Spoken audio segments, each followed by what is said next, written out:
Hey guys, welcome back to Roots Refuge Farm. So it's Miah again, and I'm going to be doing another chore video. Now, in the last couple of videos, we've just kind of gone over like daily chores. Usually that includes milking because that is something that we have to do every day. Moving the animals around to different paddocks is not something that every animal has to move every day. It's like, I've gone over that before where, some days it's the sheep, some days it's the chickens, some days it's the hogs. There's very few times that they overlap. Sometimes they overlap and we have to move two animals, but for the most part we try and keep them on a rotation where we're only having to move one setup a day or at a time. Today I'm going to go do something a little bit different. Instead of going through and doing just a general farm chores video, I wanted to go through because I've gotten a lot of questions off of those other videos asking about our milking process, as far as like what equipment we're doing, what is the process, what is the step-by-step method that we're using.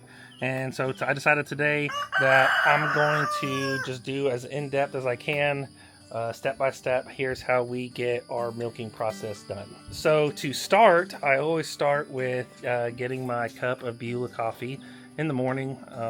So that is step one. I've had that. I'm already out in the barn, and so now we're going to go through and milk Freya. She's the only cow we have to milk today, so it'll actually be easier for me to stay focused and detailed because I don't have another cow waiting to get in. I hope it's interesting. I hope it answers some questions that people have been asking that I haven't been able to respond to all the comments. And then that way it'll be a point of reference for when you guys get into your first dairy cows. Hopefully you can come back to this and get some ideas of how you guys want to do it. First thing I do when I get out to the barn is I get the bucket. There are 2 buckets if I've got 2 cows getting milk, but since I just got the one today, we're going to grab the bucket and we're going to head over to the feed room and get the feed. So for all of our feed needs on the farm, we actually found a non-GMO feed mill that we have to actually ship all the feed in, so we order it in bulk. A lot of times we have to unload several pallets of feed, and also I just like having a reserve on hand just in case anything happens. It gives us time to pivot or change what we're doing to be able to accommodate that. But for the dairy feed, I utilize this trash can. So there it is right there. Get our bucket. Okay. So that goes in there.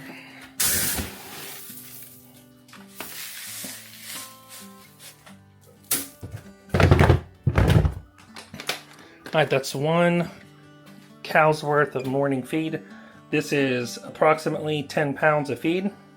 I think we got the 10 pounds from our friend Hannah, who helped us get our first milk cow, and essentially that's what she was doing for her jerseys, and so we've just adopted that information, and it's always been successful for us.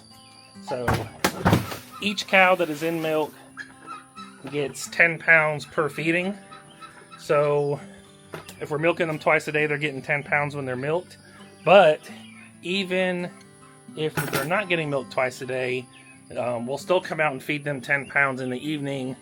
That's usually when we come out and separate the calves off. Right now, Freya does not have a calf on her. We pulled Carol, who was born around Christmas, around the same time that we pulled Socks. And so we're milking her twice a day. And when we were not, we'd have to come out and feed her 10 pounds for the evening. And that's when we would separate Carol to be able to get the milk off in the morning. But now that, she doesn't have a calf, we come out and milk twice a day. So it's the same routine. We just end up having to do 2 milkings. The only time that we don't feed the full amount every day is whenever we're moving towards drying them off, which I'll go over that at the end of the video, just because it's usually the last thing you do for a milking process.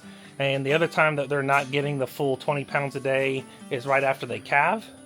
So when they first calve or getting close to calving, we'll start feeding them some grain just to get their rumen going and used to it. It's nowhere near 20 pounds a day. I honestly don't know the exact measurement. I kind of just, guess based off of just how full the bucket is, and I reduce it way down from that. So if I had to put a number on it, it might be, maybe a pound. And essentially just do that leading up to it or right after they calve. That way, like I said, it's giving them the nutrients they need, but it is also not going to overload them with production, which is something you need to balance. So then we work up to the full amount, and once they're up to that, we maintain that until we get to the drying off process. All right, so that covers the feed that we're feeding out and how often and the amounts. Once I have the feed, I bring it out to the stanchion, which is right here. Now this is my design. It's kind of a combination of a couple of things I found online. Once I have that done, I go into the milk room, which is behind this door. All right, lights are already on.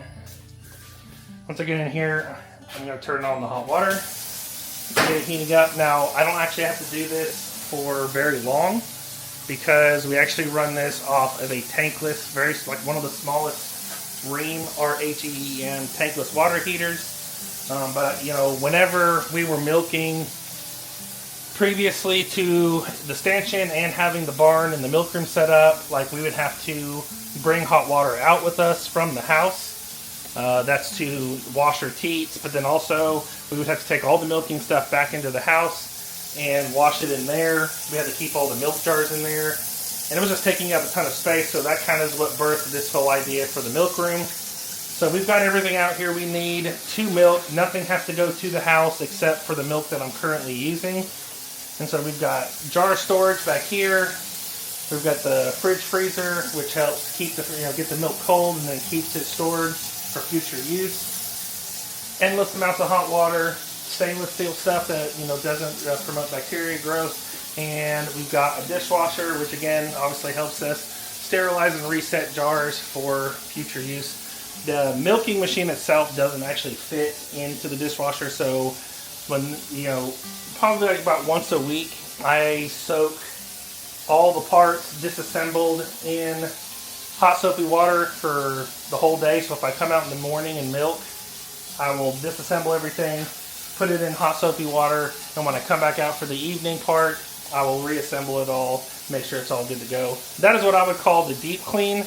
Now, on a day-to-day basis, everything gets scrubbed down with hot soapy water every day after we're done milking it. So if anytime it gets used, it's getting hot soapy water run through every portion of the milking system. So the water's heated up. It happens pretty fast because it doesn't have a lot of distance to go. So we use our mason jar. We got our On Guard soap.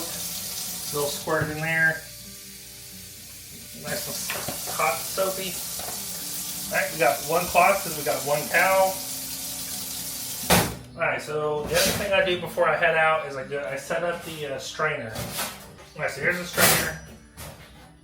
It's got 4 parts to it, or 5 parts if you count the actual strainer itself. First disc is kind of like a bubble disc. It's got,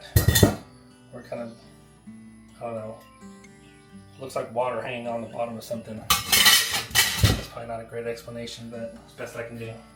That goes in first.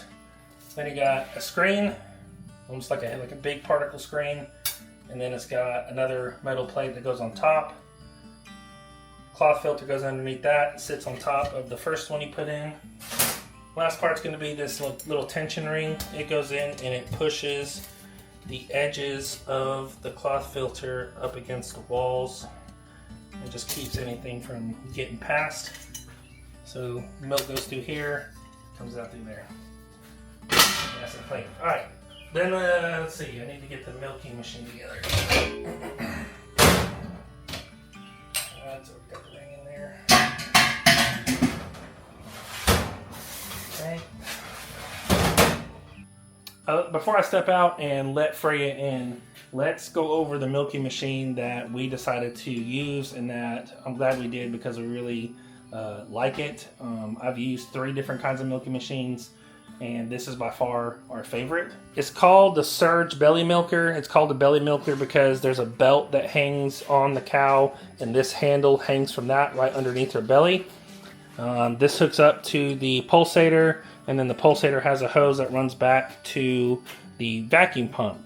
All right, so the reasons why I like this is because the distance that the milk has to travel from the cups to get into the pail is literally as long as this white silicone cup here. We've had other milking machines before that, you know, the cups go in and then the milk feeds from a tube off of the pulsator, and you had to not just like rinse that out, but like the milk residue builds up and can even like cause like mildew to start forming on like food grade silicone. Like, and if you don't scrub it out each time, it just gets worse and worse and worse. So you have to like hardcore clean that really long tube over and over and over and over again. It was actually very time consuming. Didn't seem like it was a great idea. Like I just, even when I was using it, I was like, there's gotta be a better way to do this. So when we decided to get a milking machine for the cows, once we got to South Carolina, Jessica showed me this one. An interesting thing about the Surge Belly Milker, unless I'm mistaken, but this is the information I've gotten from the place that we ordered it from, and I think it's been confirmed a couple of times, but again, I could be mistaken, but if I understand this right, all Surge Belly Milkers, the pail itself, not the pulsator and the cups and stuff like that, but just the actual pail, are not manufactured anymore, and all of them are refurbished ones. So they get refurbished ones, or they get old ones that were built in like the 60s, and they redo them because it's all stainless steel. They never break down. And they replace all the cups and silicone and seals and things like that. The new pulsator. So anyways, Surge Belly Milker. We get all of our milking stuff, like filters, pails, the milking machine itself. We get it from Hamby Dairy Supply. So that's the milking pail with the cups. This is the vacuum pump. That's the hose that the air travels through to make the suction work. I think this kit together was $2,500-ish. Now that could have changed, but I don't think so. I think it's roughly about the same, which is a little pricey as far as equipment goes, but like we were, what, 3 years in, or 2.5 years in, because I think the first 6 months we moved here, we didn't have it. So we're 2.5 years in, and the only thing I've ever replaced is I've replaced the hose that runs to the pulsator, which is up here, which actually we have to cover the end of our pulsator, those little holes, with the washcloth, because we learned the hard way that if we don't, mud daubers will go in there and make nests, and then your milking machine won't work. We couldn't figure out why it wasn't sucking on a couple of cups one day, and we figured it out after the fact that there was obviously something blocking it. So during the summer and the warm months, we keep it covered up. But anyways, this pulsator goes on top of the bucket like this, twist and lock on, and then these all connect.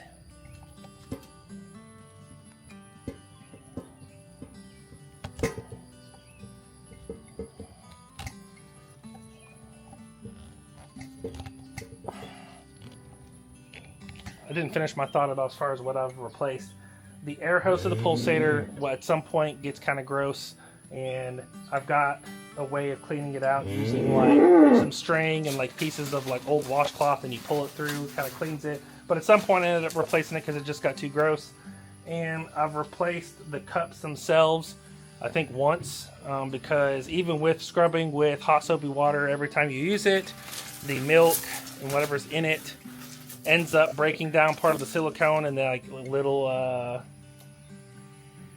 bacteria will form, and a little bit of mold will start forming, and you can't get it out. So once that happens, I ordered a set of replacement cups, but it's been fine ever since then. So that's a minimal amount of maintenance. The only other thing you have to maintain as far as the vacuum pump so far is making sure it's stocked with the right kind of oil. But I haven't had any issues with it or having to repair it, you know, knock on wood.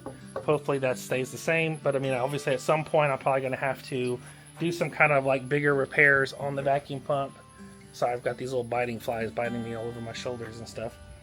So anyways, pretty good product. It was pricey. I would do it again. You know, like I said, you always get what you pay for. And, you know, if you buy a cheaper machine, You know, I know there's cheaper ways of doing this kind of stuff. Like, that's fine. Just do whatever you guys feel right about. But for me, I would do what I needed to do to purchase this system again. Like I said, I don't like having things break and having to fix them. And I also don't like having to spend a lot of time doing a task that isn't necessary, like cleaning the long tubes for suction cups and making sure that that all stays sterile is, you know, kind of the goal.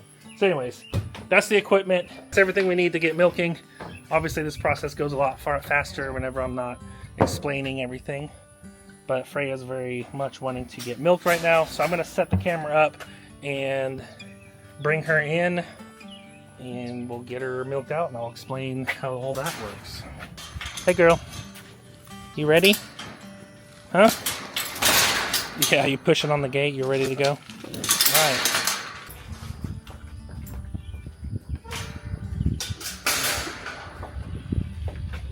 So, you know, she goes in, gets her feed, and I've got this drop-down locking mechanism that essentially just puts a block in between the movable part of the head gate and the post. It actually is pretty easy to set up or to unlock and lock.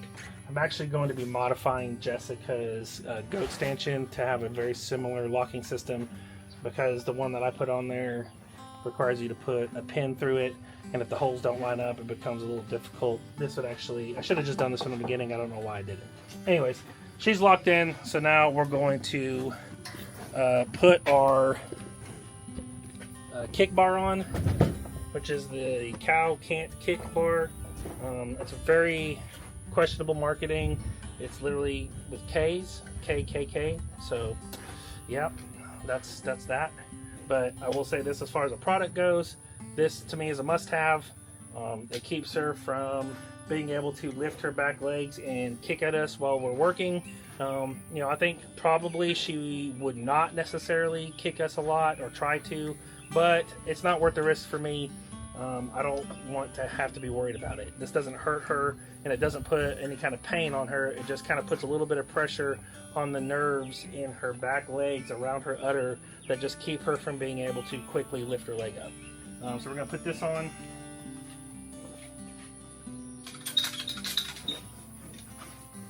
Like I said, it doesn't have to go on real tight. And then we've got the belly milker belt that's going to go around. It's got different holes for different size cows. So there's the kick bar, a little bit of pressure on this nerve. Belt, milker's going to hang from here. Alright, next thing we're going to do is get the washcloth wet. And then we're going to clean off all the stuff that gets stuck while she's laying down around the farm.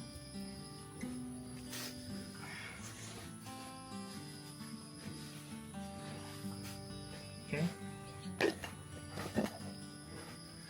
Squeeze a little bit out of each teat. And then we're ready to put the milking machine on. When you put the milking machine onto the belt, all the cups are kind of like hanging over the edge, which actually seals them off. And I had to learn this the hard way whenever I first got this machine, because I didn't know exactly how to use it.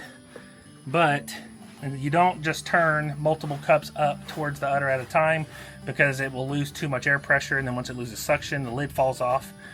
So you actually turn them up one at a time. So you just basically, I usually start with the front two and then move to the back two, and then once they're all on there, the suction kind of takes over and it milks out. And Freya's fairly easy to milk. She probably will milk out in less than 5 minutes.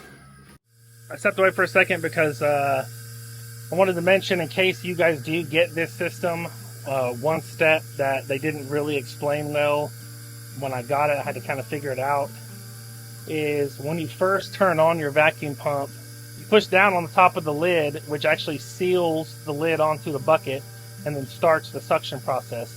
So that's actually how you get it started. Once you got it suctioned, you will hear the pulsator going. You know, it sounds like clicking, click, click, click.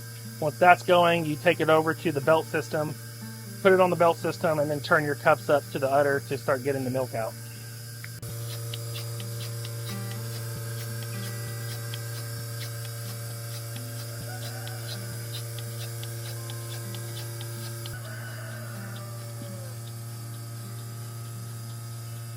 All right, once all the milk's done, which you can tell that there's no more milk once the milk stops traveling through the silicone cups. You can see it flowing, and then once it stops, give it maybe another 60 seconds or so. And if it doesn't pick back up at all, then she's pretty much done. You can turn it off. So you turn it off, and you want to grab it off of the belt, because as soon as you turn off the vacuum pump, the lid and the milker kind of separate because the suction's no longer holding them together, and if you don't have it off the belt quickly, it pours out over the front. Don't ask me how I know that, but you can probably figure it out. So, got the milker off, then you just work in reverse. Take the belt.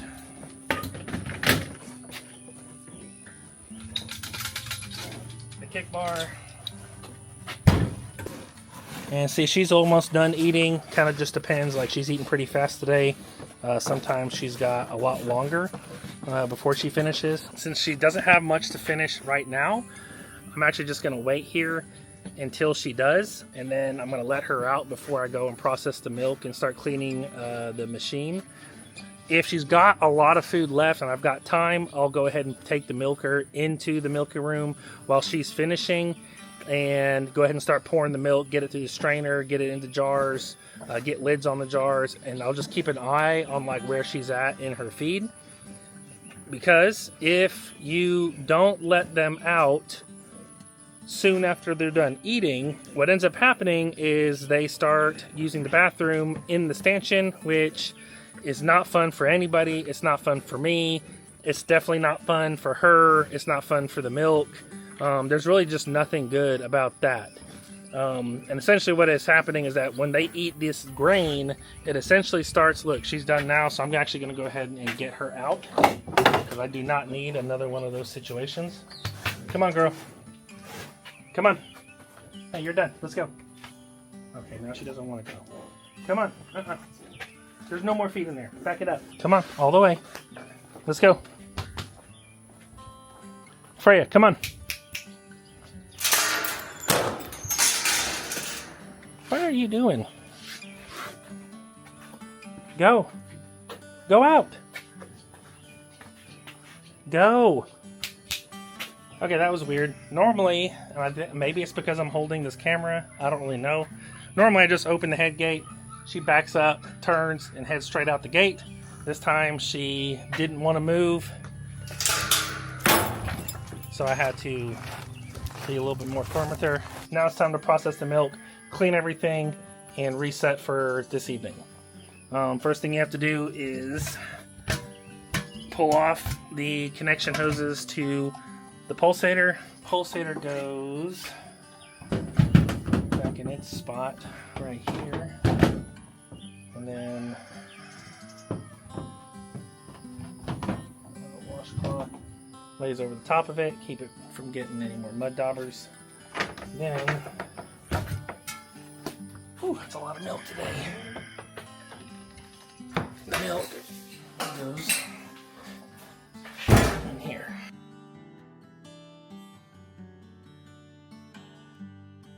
While that's straining, I'm going to go ahead and scrub out the lid and the cups and get it hanging on the hanger that it actually comes with the milking system. They give you these two holders that help hang up the milking system on a wall that helps it drain off water and dry out after you're done scrubbing it out, so you don't have to hand dry it.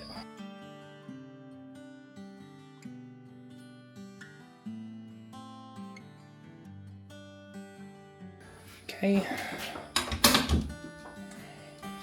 that hangs up there. Let's see. Alright, we're done straining. Alright, so everything's scrubbed with hot soapy water. This is hanging up on its holder. It helps tilt the bucket down and drain out all the water. We've got the strainer washed out. Everything's been scrubbed down, sterilized. I think the water temperature, I've got it set at like 125.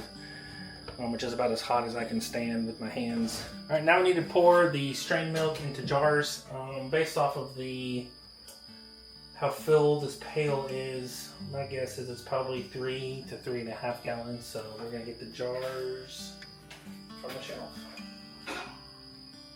Sometimes the shelf is empty, and we've got the jars from the end of last week. set up in the, or sterilized in the dishwasher. That's 2, 3 gallons. Actually, you know what? I think I'm gonna start with 3. If I need to grab extra, I'll grab extra.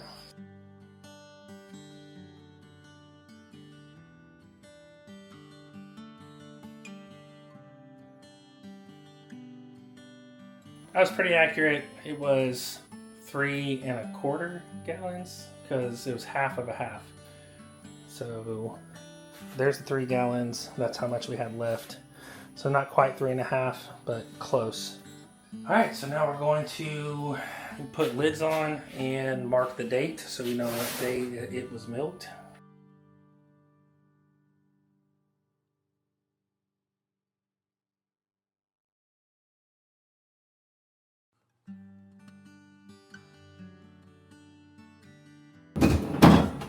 All right, so it goes into the freezer for a couple hours and then into the milk fridge, which there's actually no room.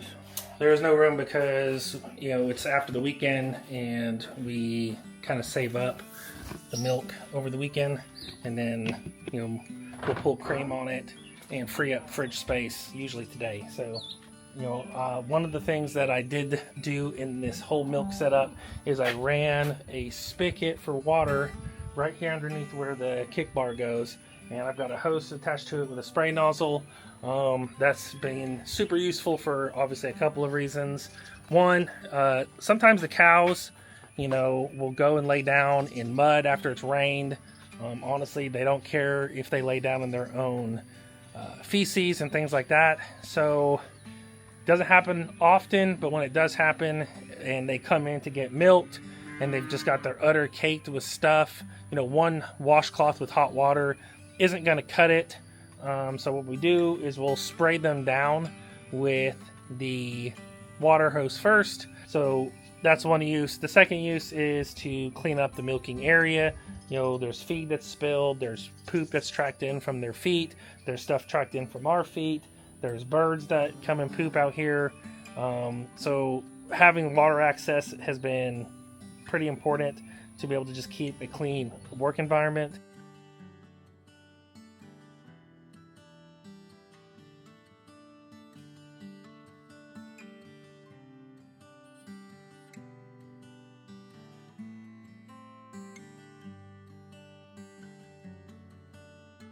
Okay, and that's what we do every day, twice a day, almost that exact same process, depending on how many cows and how often we're having to milk them. So the only other thing that I thought would be important to cover would be like our drying off process.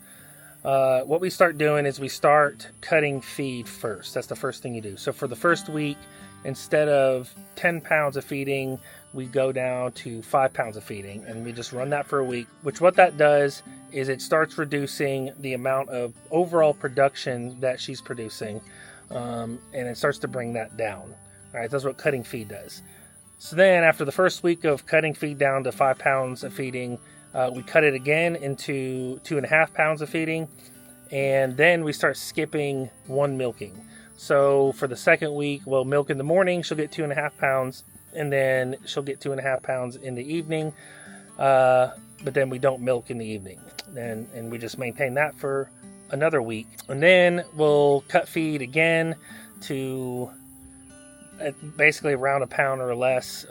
You know, it's more than half for that last time. And then what we do is we start skipping whole days. And so let's say we milk her on Monday with that low feed, and we usually just only feed at that point just when she's being milked. So she just gets that 1.5 pounds or that 1 pound in the morning. She gets nothing at night, and then we actually will skip the next day. So if she milked Monday morning, she'll skip Tuesday, and then we'll check her again and milk her out on Wednesday morning, see how much she's producing. And essentially at some point after that, it's different for every cow. Her production just goes down, that when you're milking her even after skipping, you know, over 24 hours, that there's really just like less than a quart coming out. And at that point, we cut all grain, and we'll keep her in the milking paddock. So this paddock that's got the hay bale that I bring Freya in from, or just brought her in from. we will keep her out there for a couple of days, keeping an eye on her, just making sure that her production doesn't spike from eating something or something like that. And as long as her udder looks like it's doing fine and it's not getting filled up and tight, we'll let her out on pasture. And she'll, like currently, she'll go out and get rebred if she's not already bred, and start the whole process over again.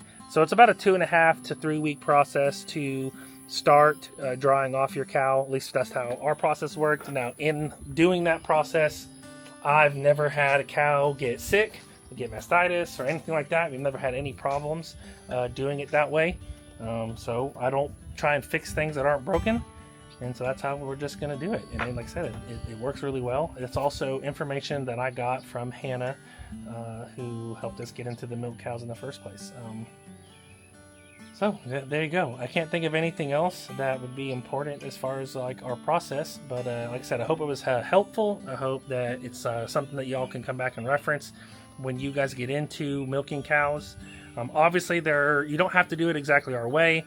This method, this system is not something that I got from somebody else. It is bits and pieces of designs and ways of doing it that I've picked up what I liked and didn't use what I didn't like, and kind of built my own way. You all should do the same. You don't have to do it just like us. Obviously, you don't need to have a surge belly milker that, can cost up to $2,500. You could milk by hand.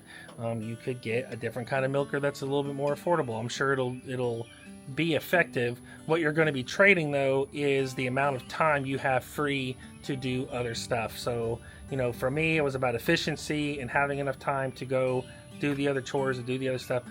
How much time is it taking to clean the different products, that kind of stuff. That's really just up to you guys. So y'all decide, how much money you want to spend, how efficient you want it to be, and like I said, if you want to do it a different way, I think that's great. Figure it out. But thank you guys for watching and hanging out with us today, and I will catch you guys on the next one. I bless you. Until next time.